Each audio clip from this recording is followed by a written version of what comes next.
আমাদের বিপর্যয় থেকে উত্তরণের কি উপায়?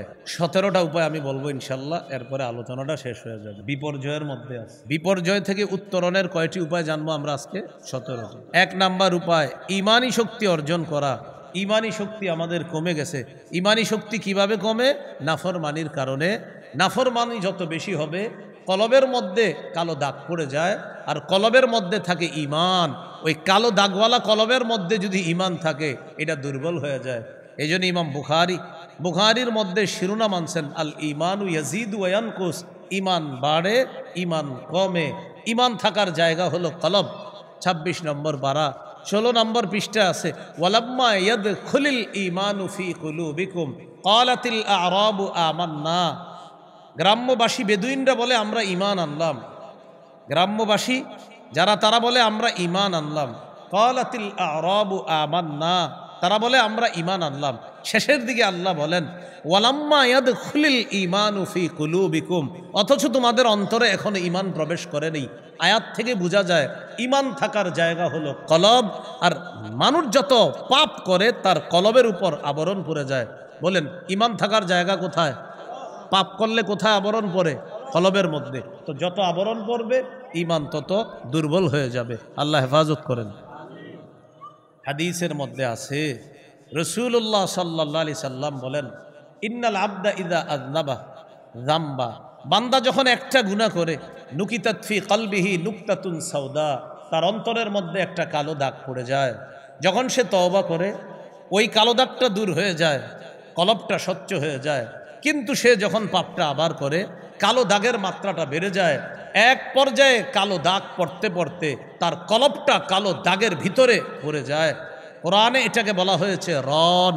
সূরা মুতাফফিফিন আল্লাহ বলেন কাল্লা বাল রানা আলা কুলুবিহিম মা কানু ইয়াকসিবুন, তাদের পাপের কারণে, গুনাহের কারণে তাদের অন্তরের উপর মরিচা পড়ে গেছে। আর ওই মরিচাওয়ালা অন্তর যাদের হবে, তাদের থেকে আল্লাহ কিয়ামতের মাঠে আড়াল হয়ে যাবে, রহমতের দৃষ্টি দিবে না। পরে পরে আছে কাল্লা ইন্নাহুম আর রব্বিহিম ইয়াউমা ইযিল লামাহজুবুন। তো প্রিয় ভাইরা, উত্তরণের 1 নাম্বার উপায় ইমানি শক্তি অর্জন করা। ইমানি শক্তি কমে কেন? নাফরমানির কারণে। তাহলে এবার প্রশ্ন, হুজুর ইমানি শক্তি বাড়বে কিভাবে? উত্তর সোজা, নাফরমানি ছাড়লে ইমানি শক্তি বাড়বে। বলেন ইমানি শক্তি কমে কেন? বলেন নাফরমানি করলে। কমে কেন?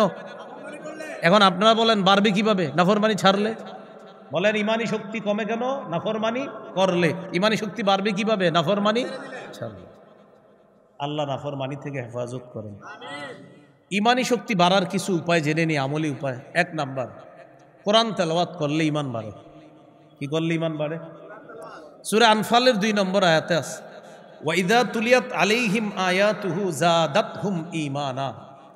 মুমিন তারা যাদের সামনে কোরআন তেলাওয়াত করা হলে তাদের ঈমান বেড়ে যায়। এই কোরআনের তেলাওয়াত তাদের ঈমান বাড়ায়া দেয়, কোরআন তাদের ঈমান বাড়ায়া দেয়।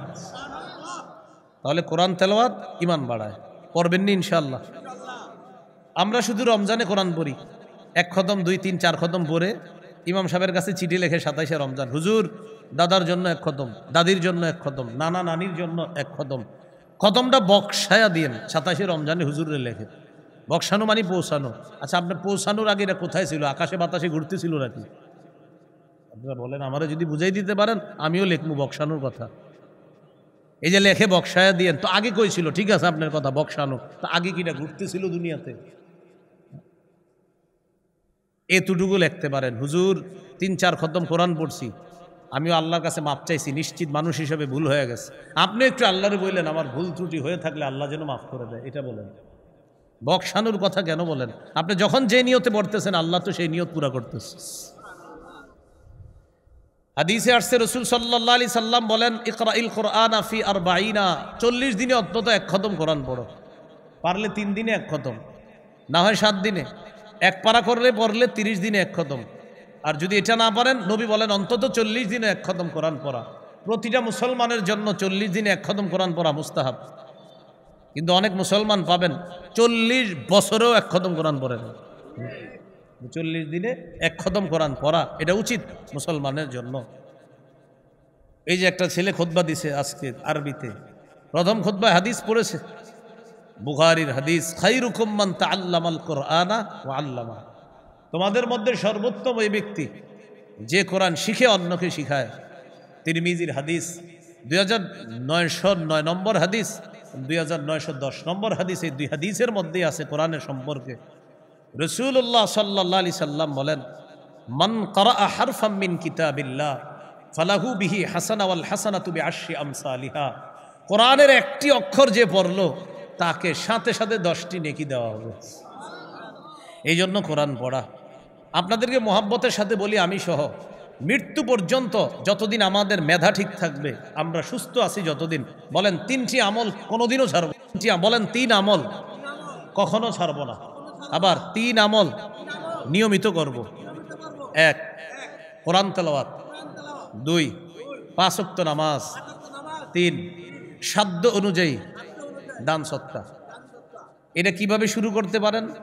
ফজরের নামাজ পড়লেন, নামাজ হয়ে গেল, প্রতিদিনের আমলের একটা নামাজ হয়ে গেল, আর তো 4 ওয়াক্ত আছে পড়ে নেবেন। 2 নাম্বার নামাজের পরে একটু কোরআন তেলাওয়াত করেন, 2টা হয়ে গেল আমল।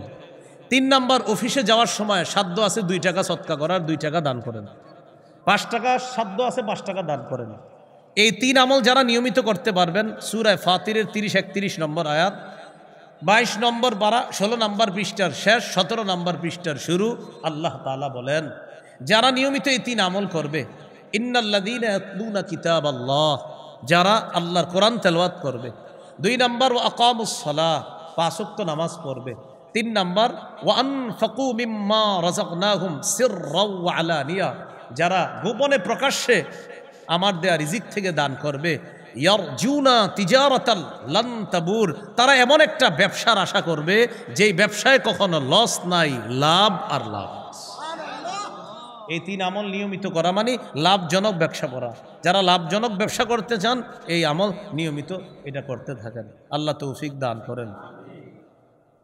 তাহলে ইমানি শক্তি বাড়ার একটা উপায় জানলাম আমরা, কোরআন তেলাওয়াত করা। 2 নাম্বার আরেকটা উপায় ইমানি শক্তি বাড়ার, বলেন নবীজির জীবনী এবং সাহাবায়ে কেরামের জীবনী অধ্যয়ন করা। নবীজির জীবনী পড়তে হবে নিয়মিত, সাহাবায়ে কেরামের জীবনী পড়তে হবে, নিয়ম করে করে পড়বেন। আজকে 1 পৃষ্ঠা, কালকে 1 পৃষ্ঠা, এইভাবে। হায়াতুস সাহাবা কিনে নেবেন, বাংলায়ও বের হয়েছে, অথবা সাহাবীদের জীবনী বাংলায় আছে এখন। রাসূল সাল্লাল্লাহু আলাইহি সাল্লামের জীবনী অনেক আছে, আর রাহিকুল মাখতুম আছে, এটা কিনে নিতে পারেন। ইদ্রিস কান্দলবী রহমতুল্লাহি আলাইহির সিরাতে মুস্তাফা আছে, এটাও কিনে নিতে পারেন। এগুলা নিয়মিত পড়বেন, এগুলা পড়লে আপনার ইমান তাজা হবে। যদি চান ইমান বাড়াবো, আমার আদর্শ সুন্দর করব, নবীজির সিরত নিয়মিত পড়বেন, নবীজির জীবনী পড়া, সাহাবায়ে কেরামের জীবনী পড়া। কারণ তাদের জীবনী পড়লে আপনার ইমানি শক্তি বাড়বে, আর ইমানি শক্তি বাড়ার সাথে আল্লাহর ওয়াদা আছে, সংখ্যায় যদি কম হয়, ইমান যদি মজবুত থাকে, ওই দলকে সাহায্য করা আল্লাহর ওয়াদা।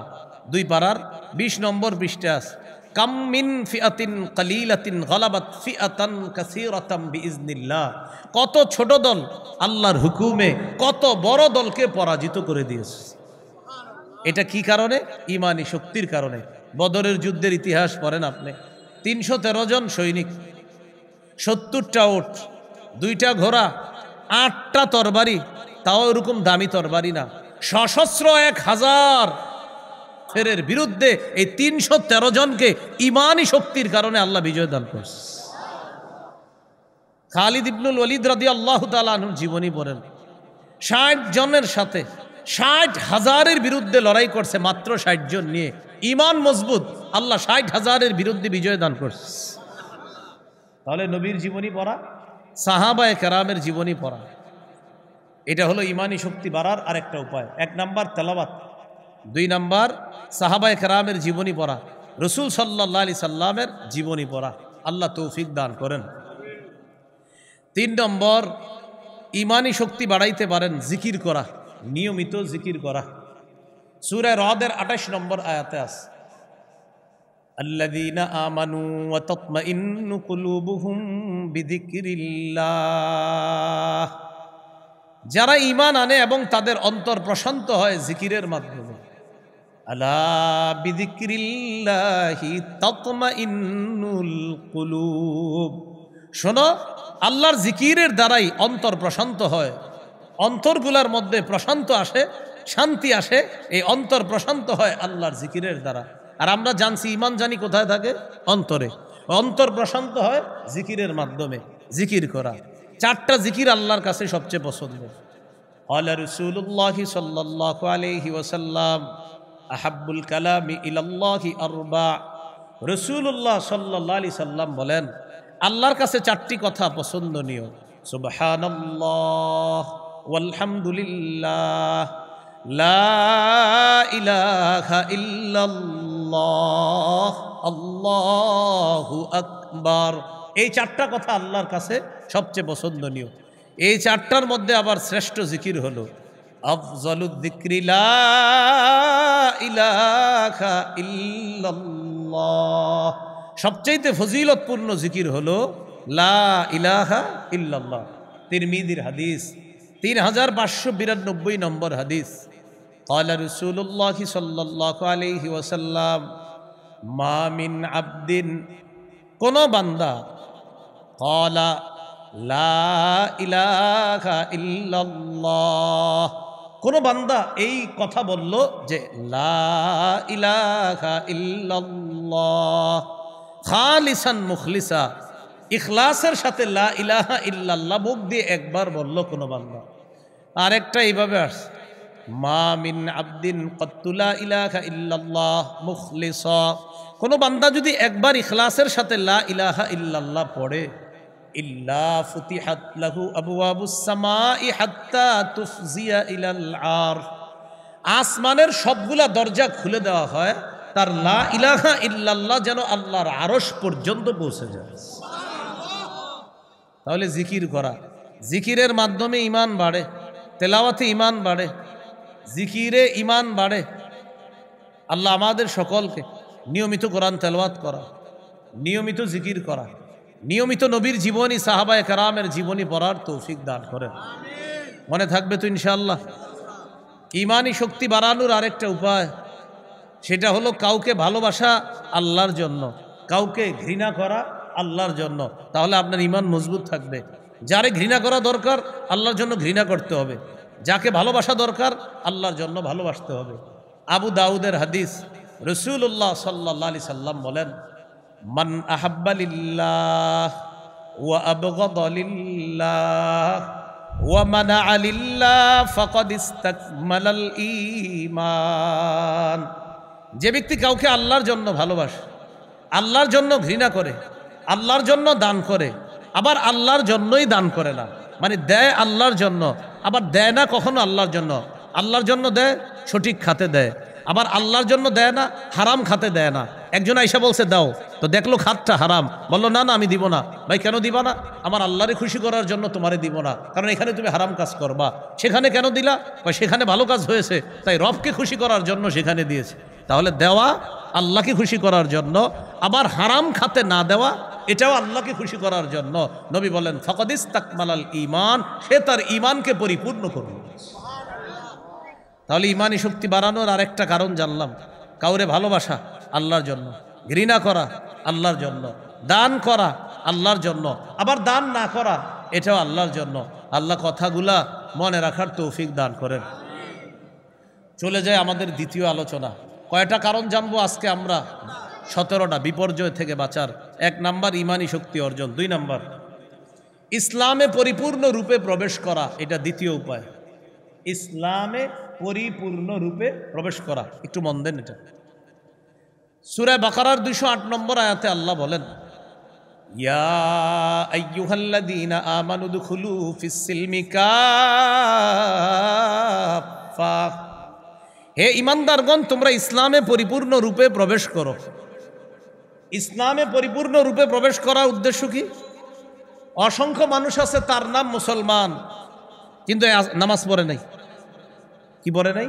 নামাজ পড়ে। ঈমানদার, আল্লাহ বলছে হে ঈমানদার, এর মানে হলো আপনি আল্লাহকে বিশ্বাস করেন, এটা আল্লাহও স্বীকৃতি দিল, এজন্য বলল হে ঈমানদার।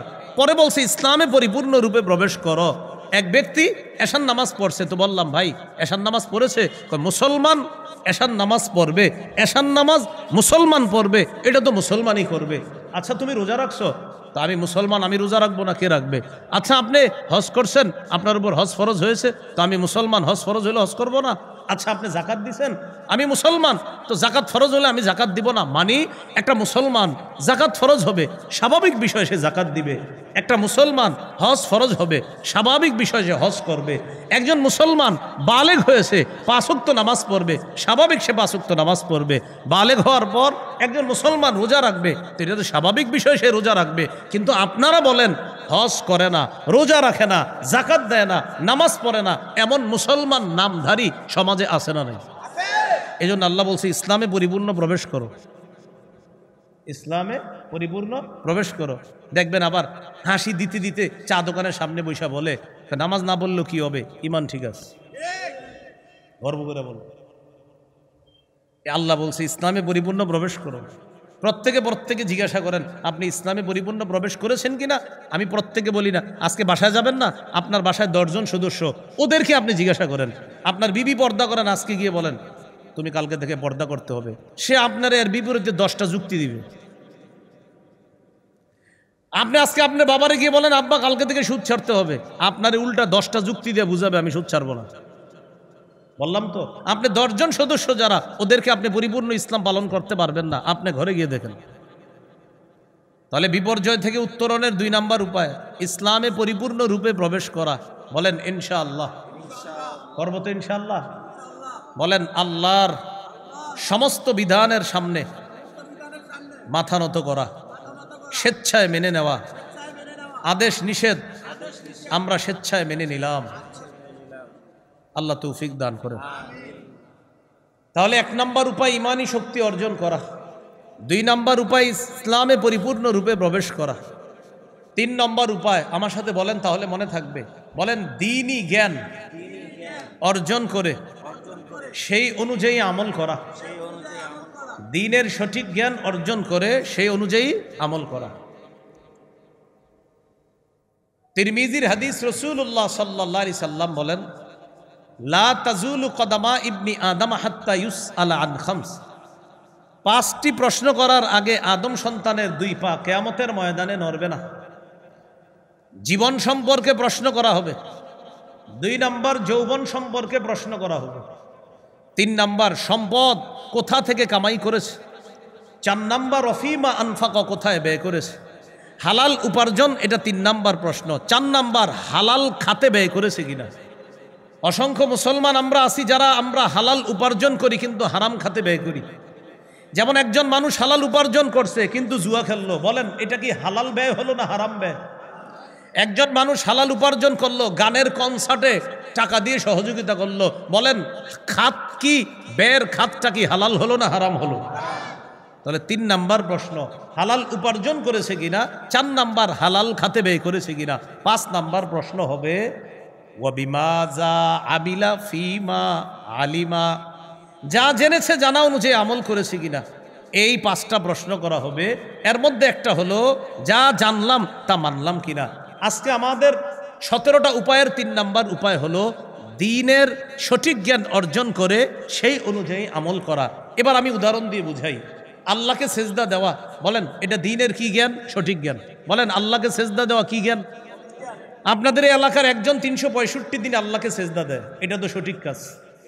হঠাৎ বছরে একদিন আরেক জায়গায় গিয়া আরেকটা সেজদা দেয়,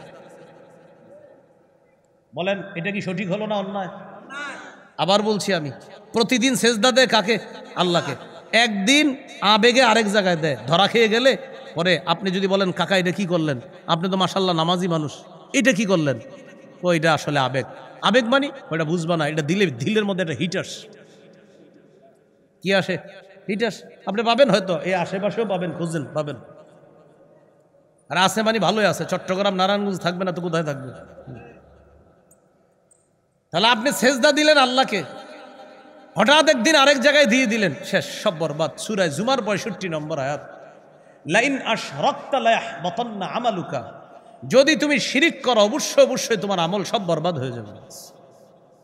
তাহলে আল্লাহকে সেজদা দেওয়া দ্বীনের সঠিক জ্ঞান, সে অনুযায়ী আমল করা দ্বীনের সঠিক জ্ঞান। আল্লাহ ছাড়া অন্য কোথাও সেজদা দেওয়া এটা দ্বীনের সম্পর্কে অজ্ঞতা, এই অজ্ঞতা তাকে জাহান্নামে নিয়ে যাবে। এগুলো 3 নাম্বার। 4 নাম্বার বিপর্যয় থেকে উত্তরণের উপায়, বলেন দ্বীনের সঠিক জ্ঞান অর্জন করে সেটা প্রচার করা। 3 নাম্বার হলো আমল করা, 4 নাম্বার হলো দ্বীনের সঠিক জ্ঞান প্রচার করা, যেটা আরবি হলো তাবলীগ করা বা প্রচার করা। সূরা মাঈদা আল্লাহ তাআলা আমাদের নবীকে ডাক দিয়ে বললেন, ইয়া আইয়ুহার রাসূলু বাল্লিগ মা উনজিলা ইলাইকা মির রাব্বিক, হে রাসূল আপনি প্রচার করেন, যা আপনার কাছে অবতীর্ণ করা হয়েছে তা আপনি তাবলীগ করেন, প্রচার করেন। সহিহ বুখারী 105 নম্বর হাদিস। রাসূলুল্লাহ সাল্লাল্লাহু আলাইহি সাল্লাম সাহাবীদেরকে বললেন, আমি কি আমার উপর অর্পিত দায়িত্ব পৌঁছিয়েছি তোমাদের কাছে? 3 বার জিজ্ঞাসা করলেন। তারা বললেন হ্যাঁ। নবীজি আকাশের দিকে আঙ্গুল উঠিয়ে বললেন, আল্লাহুম্মা শাহাদ, আল্লাহ আপনি সাক্ষী থাকেন।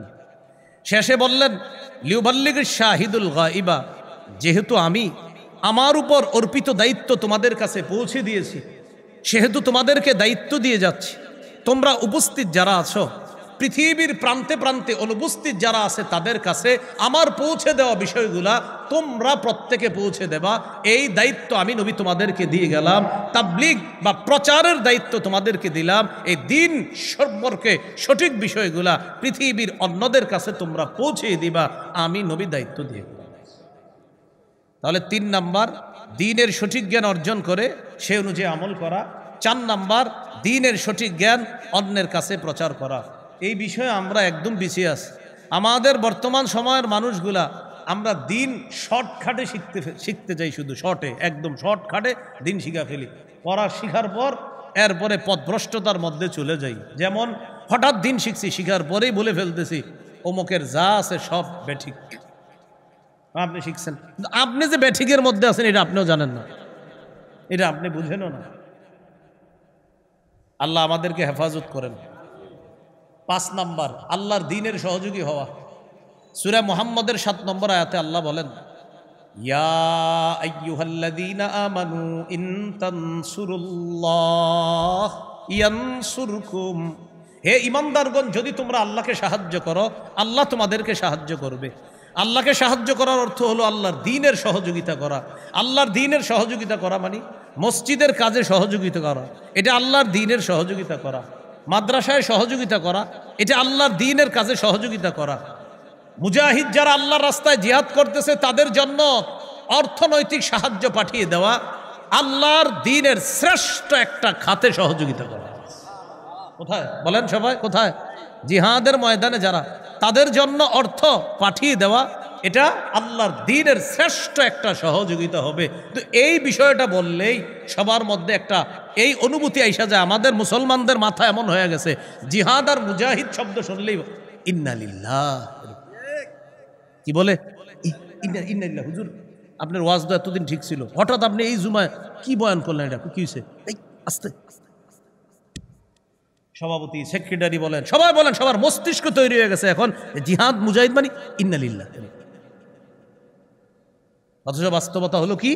বাস্তবতা 13 বছর সন্ত্রাসগিরি করলো ফেররা। কয় বছর? জোরে বলেন, কয় বছর? এই সন্ত্রাস প্রতিহত করার যেই পবিত্র পদ্ধতি আল্লাহ দিছে, এটার নাম জিহাদ। তো আগে তো সন্ত্রাসগিরি হলো কয় বছর? কেন এই কথা আপনি বুঝান না জাতিরে? 13 বছর সন্ত্রাসগিরি আগে হয়েছে, এরপর আল্লাহ জিহাদের বিধান দিছে। সূরা হজ 40-41 নম্বর আয়াত, উযিনা লিল্লাযীনা ইউকাতালুনা বিআন্নাহুম যুলিমু। অনেক সহ্য করেছেন, এবার যারা আপনাদেরকে আক্রমণ করতেছে তাদেরকে প্রতিহত করার অনুমতি দেওয়া হলো। 13 বছর সন্ত্রাসগিরি করলো কাফেররা। সন্ত্রাস প্রতিহত করার পবিত্র বিধানের নাম জিহাদ। বর্তমান পৃথিবীতে যারা কর্মকাণ্ড করছে তারা জিহাদ শব্দ পছন্দ করছে না, কারণ সন্ত্রাস নির্মূলের পবিত্র বিধানের নাম জিহাদ। কিন্তু এটা সম্পর্কে তারা উল্টাটা জাতিকে বুঝাচ্ছে। তারা উল্টা বুঝায় জঙ্গিবাদ খতম করি, এটা বুঝায়। এই জন্য এই বিষয়টা আপনি বুঝতে ভুল করবেন না, খুব সহজভাবে এটা বুঝতে হবে আপনার। এটা পবিত্র একটা বিধান। এই খাতে সহযোগিতা করা, শ্রেষ্ঠ একটা খাতে সহযোগিতা করা, এ হলো 5 নাম্বার। 1 নম্বর ইমানি শক্তি অর্জন, 2 নম্বর ইসলামে পরিপূর্ণভাবে প্রবেশ, 3 নম্বর দ্বীন সম্পর্কে সঠিক জ্ঞান শিখে সে অনুযায়ী আমল, 4 নম্বর দ্বীনের সঠিক জ্ঞান অন্যের কাছে প্রচার, 5 নম্বর আল্লাহর দ্বীনের সহযোগিতা করা, 6 নম্বর দোয়া করা। বলেন কি করা? দোয়া তো ছেড়েই দিছি আমরা সবাই। হুজুর দোয়া করলে আমরা দোয়া করি, এছাড়া নিজেরা একা একা দোয়া করি না। দোয়া এত বেশি করা দরকার, খানা খাওয়ার কথা যত বেশি মনে থাকে এর চেয়ে বেশি আপনি দোয়া করা দরকার আল্লাহর কাছে। কোনোদিন যদি খাইতে ভুলেও যান, দোয়া করতে ভুলেন না আল্লাহর, এত বেশি দোয়া করা দরকার। সূরা নামলের 62 নম্বর আয়াতে আল্লাহ বলেন, আম্মাই ইউজিবুল মুত্তাররা ইযা দাআ, পীড়িত ব্যক্তি যখন আহ্বান করে ডাকে, বলো কোন সেই সত্তা তার ডাকে সাড়া দেয়? বলেন তিনি কে? আল্লাহ।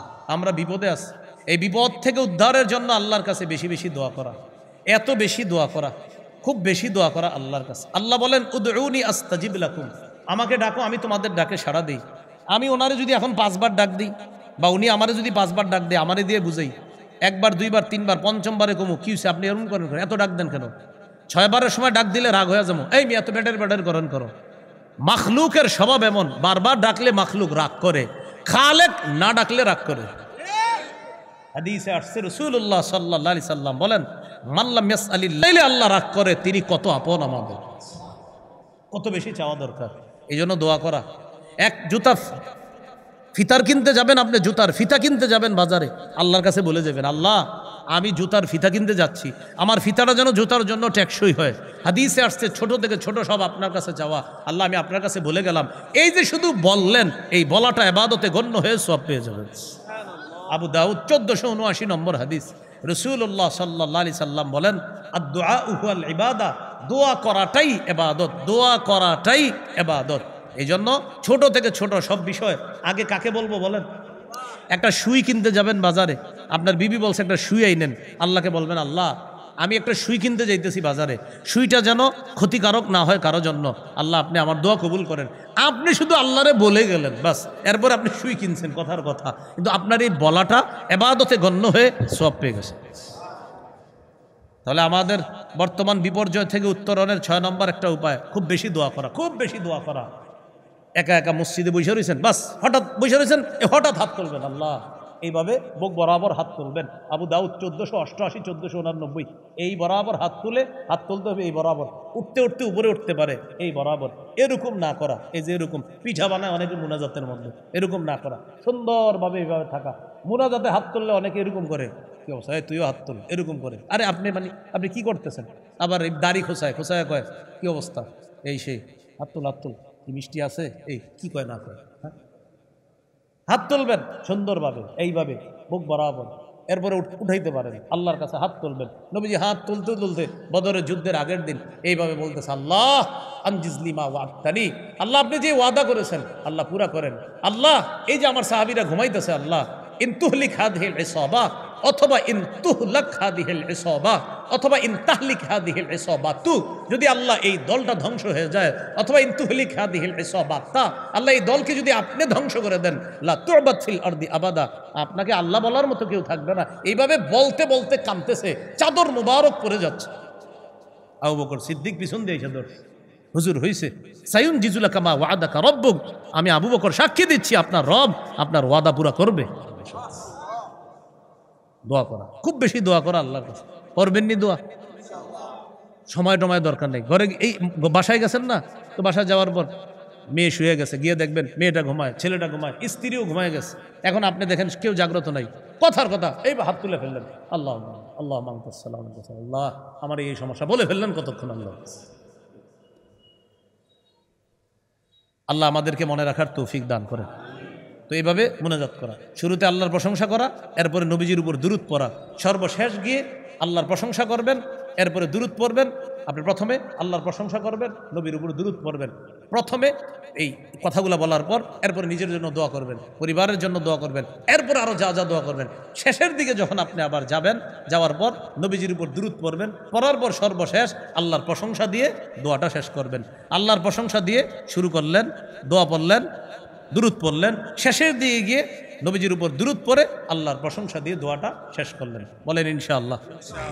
7 নাম্বার বলেন, আল্লাহর উপর ভরসা করে ধৈর্যের সাথে আল্লাহর সাহায্যের অপেক্ষা করা। 6 নাম্বার হলো সাহায্যের জন্য দোয়া করা। আর 7 নাম্বার আল্লাহর উপরে ভরসা করতেছি, জি আল্লাহ দিবে ভরসা এইভাবে। আর ধৈর্যের সাথে, হ্যাঁ ধৈর্য আছে, দিবে আল্লাহ।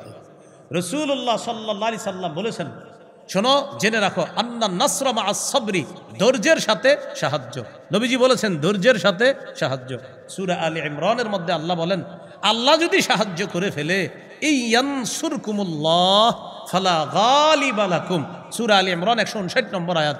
যদি আল্লাহ তোমাদেরকে সাহায্য করে, পৃথিবীর কেউ তোমাদেরকে পরাজিত করতে পারবে না। বলেন এই মুহূর্তে আমাদের সাহায্য দরকার কার? আল্লাহ। তাহলে আপনি আবার এটা করেন না, হুজুর আমি তো খুব দোয়া করি, কই হয় না তো। আগেরগুলোও পূরণ করতে হবে, ইমানি শক্তি অর্জন, এটা আপনি নাফরমানি ছাড়তে হবে, ইসলামে পরিপূর্ণ অনুপ্রবেশ করতে হবে, এরপরে দ্বীনের সঠিক জ্ঞান অর্জন করা, আমল করা।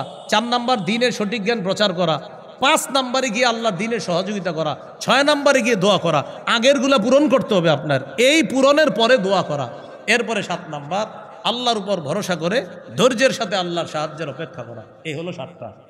8 নাম্বারটা অতীব গুরুত্বপূর্ণ, বলেন পরস্পর ভ্রাতৃত্বের সম্পর্ক জোরদার করা।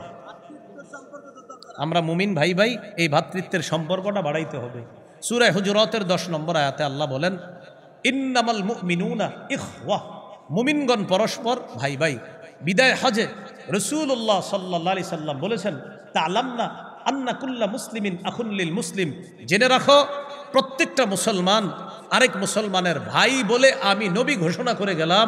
সারা পৃথিবীর প্রান্তে প্রান্তে যে মুসলমান আছে সবাইকে আমি ভাই বলে ঘোষণা করলাম, সব মুসলমান সব মুসলমানের ভাই। তাহলে বলেন আমরা পরস্পর, বলেন ভাই ভাই, কাজে কর্মে নাই নাই, পরস্পর কি কাজে কর্মে। আপন ভাইয়ের সাথে 10 বছর কথা বলে না, পাইবেন খুঁজলে। 5 বছর কথা বলে না, কেন? কি এক ঝামেলা হয়েছে? বাবায় মনে হয় জমিন একটু কি করে দিছে, এখন ভাই বাইরে দেখতে পারে না। দরজা আগে ছিল 2 ভাইয়ের মুখোমুখি, এখন ওই ভাইরে দেখতে পারে না বইলা দরজা পাল্টায় আরেক দিক দিয়ে করছে, ওরে যাতে না দেখি। মৃত্যুর আগে ওসিয়ত করে যায়, ও যাতে আমার চেহারা না দেখে। বাহ, আপনার চেহারা না দেখলে কি হবে? মিয়া মরার পরে আপনার কি অবস্থা হবে এই চিন্তা করেন। ওসিয়ত করে আমার জানাজায় যেন ও না আসে। বাবা, ওসিয়ত করার জিনিস মান না। আপন ভাই বাইরে দেখতে পারে না। আল্লাহ বলছে মুমিন পরস্পর ভাই ভাই, এই ভ্রাতৃত্বের সম্পর্ক বাড়ানো। তাহলে বলেন আমরা চাই বাংলাদেশে ইসলামী হুকুমত, অথচ আপন বাইরেই দেখতে পারি না, তো হুকুমতটা পাবো কিভাবে? 9 নম্বরটাও গুরুত্বপূর্ণ, বলেন আপোষের মধ্যে ঝগড়া বিবাদ কমিয়ে আন্তরিকতা বাড়ানো, এটা 9 নম্বর। সূরা আনফালের 46 নম্বর আয়াতে আল্লাহ বলেন, ওয়াতিউল্লাহা ওয়া রাসূলাহু ওয়ালা তানাজাউ, তোমরা আল্লাহর আনুগত্য করো, রাসূলের আনুগত্য করো। ওয়ালা তানাজাউ, তোমরা পরস্পর ঝগড়া করো না। ফাতাফশালু, যদি ঝগড়া করো তোমরা দুর্বল হয়ে পড়বে। ওয়াতাযহাবা রিহুকুম, তোমাদের শক্তি খর্ব হয়ে যাবে। তাহলে পরস্পর ঝগড়া করলে আল্লাহ বললেন তোমরা দুর্বল হয়ে যাবা। তাকান আমার দিকে, 1 2 3 4, আমরা 4 জন এক দল, আমরা 4 জনে এক দল, 4 জনে মিলে এক দল, 4 জনের এক শক্তি। শক্তিকে কম না বেশি? বেশি। আমগো 4 জনের মধ্যে সকালে একটা ঝগড়া হয়েছে, বিকাল বেলায় 4 জনে 4টা দল বানায় ফেলছে। শক্তি কি কমলো না বাড়লো? কমলো। তাহলে 4 জনে একসাথে ছিলাম, শক্তি ছিল, আলাদা হয়ে গেলাম, শক্তি কমে গেছে। ইসলামপন্থী যারা আছে তারা যদি বাঁচতে চায়, আমরা যারা ইসলামপন্থীদের সমর্থক, আমরাও যদি বাঁচতে চাই, ইসলামপন্থীরা এক হওয়ার কোনো বিকল্প নাই, এক হতে হবে। ঠিক আছে, আপোষের মধ্যে কিছু মতভেদ আছে, এগুলা মতভেদের জায়গায় রেখেই ইসলাম শব্দটার প্রশ্নে এক হতে হবে। যদি ইসলামপন্থীরা ঘোষণা করে যে আগামী 1 বছর আমরা কোনো ঝগড়া করবো না, সব ইসলামপন্থী আমরা এক প্ল্যাটফর্মে, আগামী 1 বছর কেউ ঝগড়া লাগাইলেও ঝগড়া করবো না আমরা, বাতিলদের এই ঘোষণার 30 সেকেন্ডের মধ্যে সব বাতিলদের মাথা গরম হয়ে যাবে। ইন্নালিল্লাহ, কি কয় আগামী 1 বছর তো ঝগড়া লাগাইলেও লাগবে না, হারা ঘোষণা দিচ্ছে, কারণ ঝগড়া লাগাইলেও লাগবে না। ঘোষণা দিচ্ছে যে আমাদেরকে কেউ ঝগড়া যদি লাগায়ও আমরা ঝগড়া লাগবো না, তো এখন তো লাগানো সম্ভব না, সব টেনশনে পড়ে যাবে। বলছিলাম পরস্পর ঝগড়া কমায়া আন্তরিকতা বাড়াতে হবে, না হয় মুশকিল হয়ে যাবে। এটা হলো কয় নাম্বার? 9। 10 নম্বরটাও গুরুত্বপূর্ণ, বলেন পৃথিবীর যে কোনো প্রান্তে যে কোনো একজন মুসলমান আক্রান্ত হলে আমাকেও আক্রান্ত হতে হবে। নবীজি সাল্লাল্লাহু আলাইহি সাল্লাম বলেছেন, আল মুসলিমুনা কা জাসাদিন ওয়াহিদ, সারা পৃথিবীর সমস্ত মুসলমান এক দেহের মতো। প্রত্যেকটা মুসলমানকে নবী এক দেহের মতো বললেন। এক দেহের মতো মানি, আমি দেখেন এই যে এখানে মানলাম, আমার হাতে ব্যথা পেয়েছি, বলেন ব্যথা কি শুধু হাতে না পুরো শরীরে অনুভব হচ্ছে? সারা পৃথিবীর একজন মুসলমান আক্রান্ত হলে আমার শরীরে ব্যথা পেতে হবে। কেন?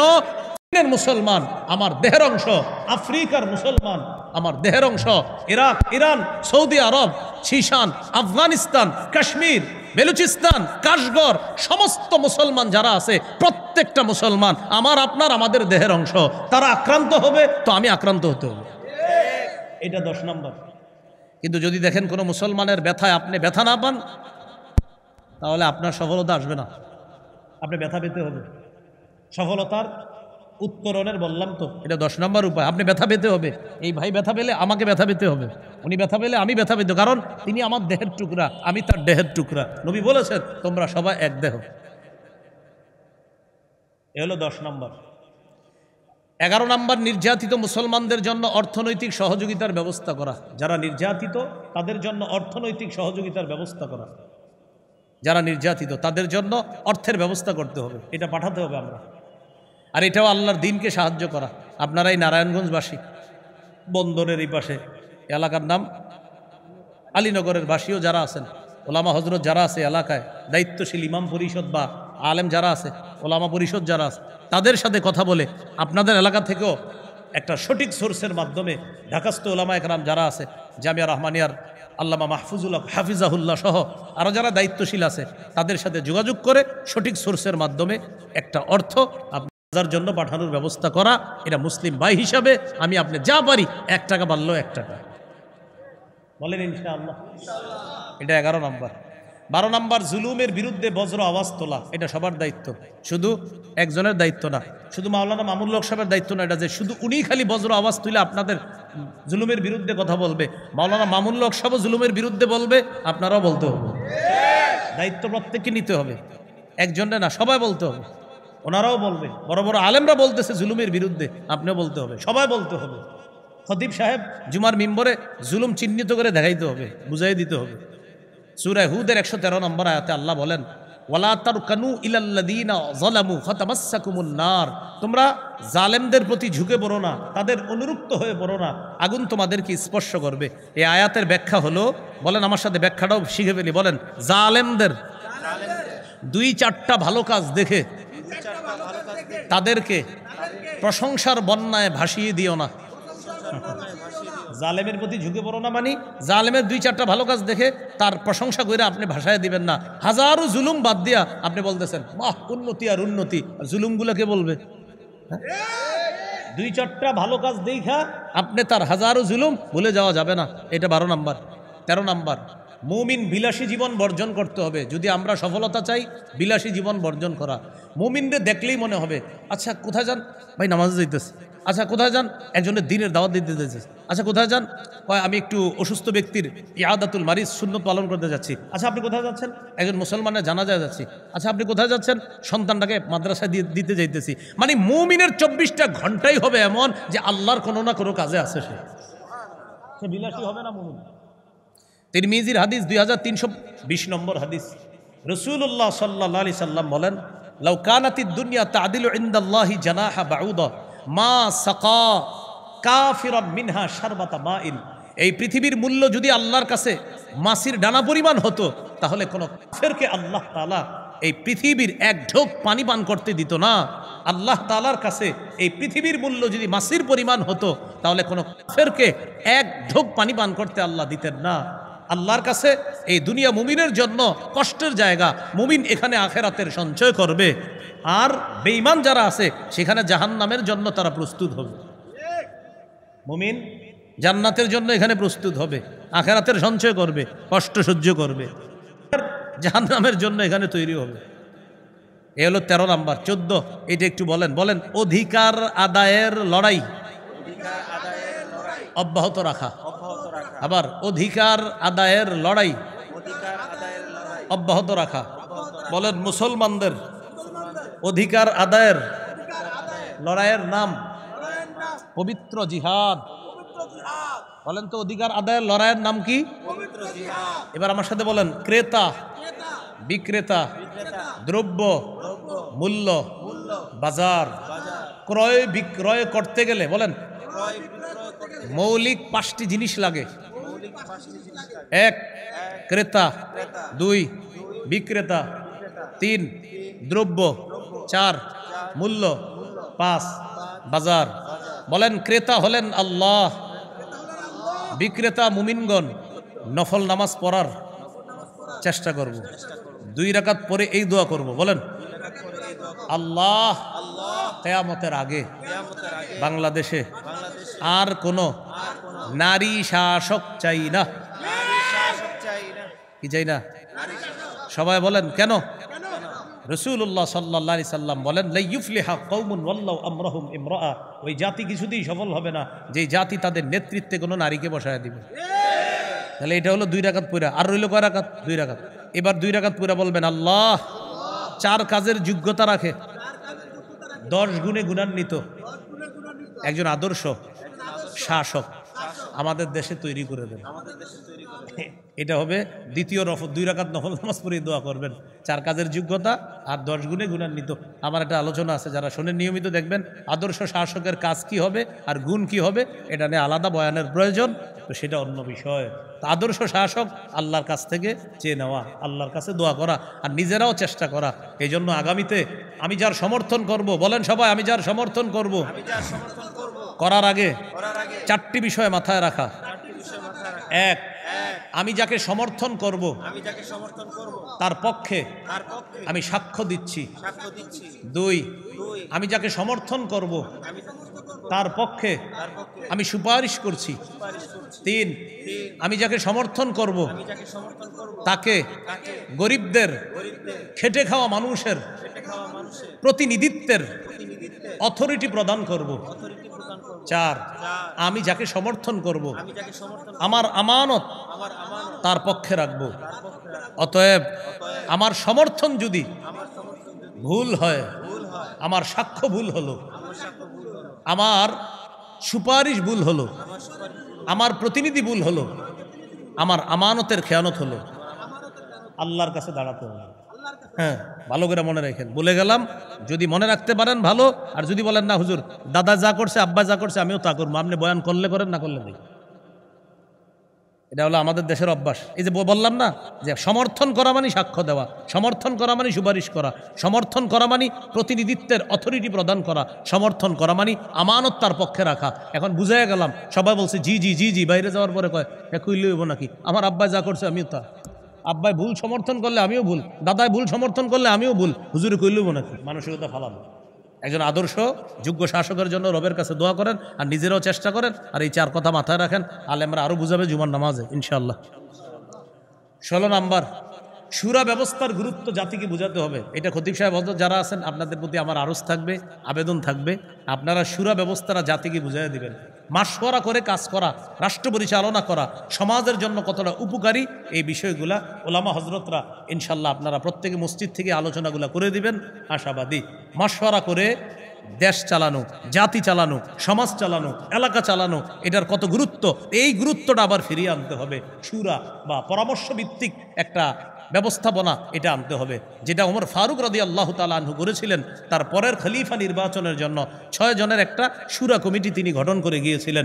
বলেছিলেন আমি চলে যাওয়ার পর তোমরা 6 জন মিলে একজন যোগ্য ব্যক্তিকে খলিফা নিযুক্ত করবা। 17 নাম্বার, সর্বশেষ কথা, বলেন শত্রুকে শত্রু ভাবা, বন্ধু ভাবার সুযোগ নাই। এই জায়গার আমরা ভুলের মধ্যে আছি। কখনো পশ্চিমকে বন্ধু মনে করি আর কখনো পশ্চিমাকে, কখনো আশেপাশকে বন্ধু মনে করি আর কখনো পশ্চিমাকে, কখনো ঝর্ণার নিচে দাঁড়াই, কখনো বৃষ্টির নিচে দাঁড়াই, আর বৃষ্টি থেকে বাঁচতে গিয়ে ঝর্ণার নিচে দাঁড়াই। বৃষ্টির নিচে দাঁড়াই রয়েছি, আরে পানি পানি, দৌড়ে গেছে, ঝর্ণার নিচে দাঁড়াইছি, ঘটনা কি এখানেও তো পানি, এটাই তো হচ্ছে। এই কথায় আমি অনেক কিছু বুঝাইতেছি, বৃষ্টি থেকে বাঁচার জন্য ঝর্ণা, এটা লেখবেন আর বুঝবেন কি রে ঘটনা কি। বৃষ্টিও পানি, ঝর্ণাও পানি, হুজুরে কইল কি বৃষ্টি থেকে বাঁচার জন্য ঝর্ণা। হ্যাঁ, এটাই বর্তমানে আমরা এই পরিস্থিতিতে আছি। বৃষ্টি থেকে বাঁচার জন্য দৌড় দিছিলাম, দৌড় দিয়ে দেখি ঝর্ণার নিচে আছি। ওই ঘুরে ফিরে আপনার মানুষের গোলামি আর মানুষকে প্রভু মনে যতদিন মানুষ মানুষকে প্রভু মনে করবে ততদিন মানুষের এই গোলামি থেকে মানুষ মুক্ত হতে পারবে না। গোলামি করতে হবে একমাত্র আল্লাহর। দেশ এটা মানুষের না, এটা আল্লাহর। এটা বুঝাইতে হবে যে এই দেশের মালিক জনগণ না, দেশের মালিক আল্লাহ, এটা বুঝতে হবে আপনার। গেঞ্জির পিছনে লেখা people are source of all power, জনগণ সকল ক্ষমতার উৎস, নাউজুবিল্লাহ, ঈমান শেষ। এটা আপনার বুঝতে হবে, জাতির গোলামি আল্লাহর করতে হবে। সূরা মাইদার 51 নাম্বার, শেষ করে দিচ্ছি। ইয়া আইয়ুহাল্লাযীনা আমানু লা তাত্তাখিযুল ইয়াহুদ ওয়ান নাসারা আউলিয়া, হে ঈমানদারগণ তোমরা ইহুদি খ্রিস্টানদেরকে বন্ধুরূপে অভিভাবক রূপে গ্রহণ করো না, তারা একে অপরের অভিভাবক, তারা একে অপরের অভিভাবক বন্ধু। মাইয়া তাওয়াল্লাহু মিনকুম ফাইন্নাহু মিনহুম, তোমাদের কেউ যদি তাদেরকে অভিভাবক বানায়, বন্ধু বানায়, সেও তাদের অন্তর্ভুক্ত হয়ে যাবে। 17টা বললাম, মনে রাখবো, একদম মন দেন। আমি এক শ্বাসে ইনশাল্লাহ 17টা বলি। 1, ইমানি শক্তি, আপনারা খালি শোনেন, ইমানি শক্তি অর্জন করা। 2, ইসলামে পরিপূর্ণরূপে প্রবেশ করা। 3, দ্বীনের সঠিক জ্ঞান অর্জন করে সে অনুযায়ী আমল করা। 4, দ্বীনের সঠিক জ্ঞান অন্যের কাছে প্রচার করা। 5, আল্লাহর দ্বীনের সহযোগী হওয়া। 6, আল্লাহর কাছে দোয়া করা। 7, ধৈর্যের সাথে ভরসা করে সাহায্যের অপেক্ষা করা। 8 নাম্বার, ভ্রাতৃত্বের সম্পর্ক জোরদার করা। 9 নাম্বার, ঝগড়া কমায় পরস্পরের আন্তরিকতা বাড়ানো। 10 নাম্বার, পৃথিবীর কোথাও একজন মুসলমান আক্রান্ত হলে আমিও আক্রান্ত হওয়া। 11, যারা আক্রান্ত নির্যাতিত তাদের জন্য অর্থনৈতিক সহায়তা করা। 12, জালেম বা জুলুমের বিরুদ্ধে বজ্র আওয়াজ তোলা। 13, বিলাসী জীবন বর্জন করা। 14, অধিকার আদায়ের লড়াই অব্যাহত রাখা। অধিকার আদায়ের লড়াইয়ের নাম জানি কি? হ্যাঁ, মাশাআল্লাহ। 15 নাম্বার, একজন আদর্শযোগ্য শাসক এর জন্য দোয়া করা আর আমরা নির্বাচন করা। আদর্শ শাসকের কয় কাজ? 4 কাজ। 4 কাজ কয় গুণ? 10 গুণ। কাজ কয়টা? 4টা। সূরা হজের 41 নম্বর আয়াতে আছে। আর গুণ হবে কয়টা? 10টা। এটার জন্য আপনারা দেখতে পারেন সূরা নামলের 15 থেকে 19 নম্বর আয়াত, সূরা আম্বিয়া 81 নম্বর আয়াত, সূরা কাহাফ 83 থেকে একদম 98 নম্বর আয়াত পর্যন্ত, সূরা সদের 26, সূরা সদের 30 নম্বর আয়াত। গুণগুলা ওখানে পাওয়া যাবে। এগুলো 15। 16 নাম্বার, সুরা ব্যবস্থার গুরুত্ব জাতিকে বোঝানো। 17 নাম্বার, শত্রুকে শত্রু মনে করা, বন্ধু মনে করার সুযোগ নাই। সর্বশেষ, সময়কে গুরুত্ব দেওয়া। মনে থাকবে তো ইনশাআল্লাহ? এই কথাটা ভবিষ্যতে আমরা না ভুলে যাওয়া। আল্লাহ আমাদের সকলকে যে কথাগুলো শুনলাম বললাম আমরা যেন আমল করতে পারি, আল্লাহ তাআলা তৌফিক দান করেন।